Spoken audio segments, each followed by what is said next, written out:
only responsibility is to keep it safe.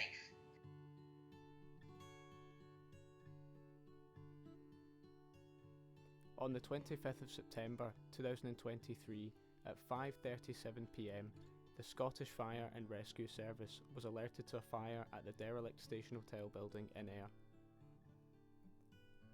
The fire lasted almost 2 days and caused major disruptions to nearby roads and local businesses.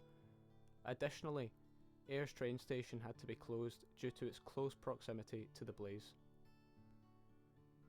Today, Ayr bears the scars of neglect. Abandoned buildings and deserted units adorn its streets, serving as poignant reminders of its former glory. I just thought it was really sad because it's such an iconic building. It's been put in years ago, so it should have. I think the council should take more ownership of it. You look about Ayr Quay, you see all the shops closed, and it's really sad. Arguably the most impacted by the fire are the local business owners. I spoke to Colin from Fast Forward to hear some of his thoughts. I'm Colin Sloan. I'm the owner of Fast Forward, and I rent and sell videos, DVDs and comic books, and I've been here for 37 years. It's caused lots of silly thoughts. I mean, fires happen for a multitude of different reasons, but a big derelict building like that, it's going to draw people into it, you know, urban explorers, just youths wanting a rummage about. It was inevitable something would happen. Before the fire, when the building was derelict and the trains weren't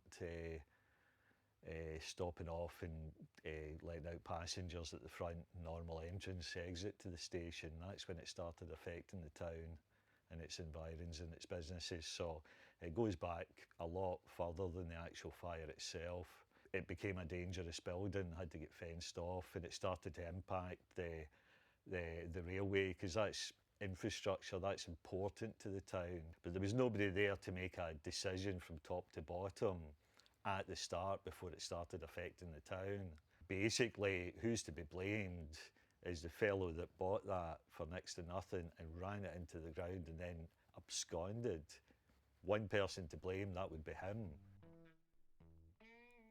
In 2010, the Station Hotel was purchased by a Malaysian business owner known as Sunny Ung, who owes the council money for constant work to keep the building safe for the public.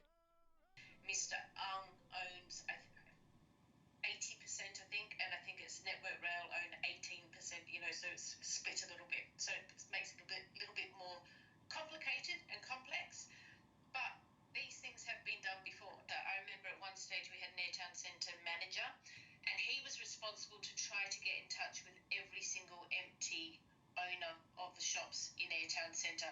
And I remember him telling me that he was ringing them up and they were saying, sorry, whereabouts is that? Ayr, how do you spell Ayr? And the people that owned a lot of the shops in Ayr, they weren't even from Scotland. So that's where you've got the likes of the Station Hotel being bought by a Malaysian billionaire, and then just not taking responsibility for it. I think the general public in Ayr are so tired of it now. There's this sort of feeling that, okay, let's just deal with it, get this over and done with, because we can't just sit here and continue like this as it's been going on for so long. Ayr was one of the biggest fishing ports, like hundreds and hundreds of years ago in the whole of Scotland, and you know they went everywhere in the world, and just all the history down there that has been sort of forgotten about. Is that, you know, we need to try to embrace some of that history because it's vast. For many, the fire represented something more than just an inconvenience for commuters. It represented the nail in the coffin for the town. As for the iconic hotel, demolition remains underway and serves as a grim reminder of the events that unfolded that evening. I've invested nearly 40 years of my life, my entire adult life in this place, and it's not nice seeing it abandoned like this. You know, so there is an impact and it's painful. You look at every empty shop there, there's a story behind that, a lot of pain for folk.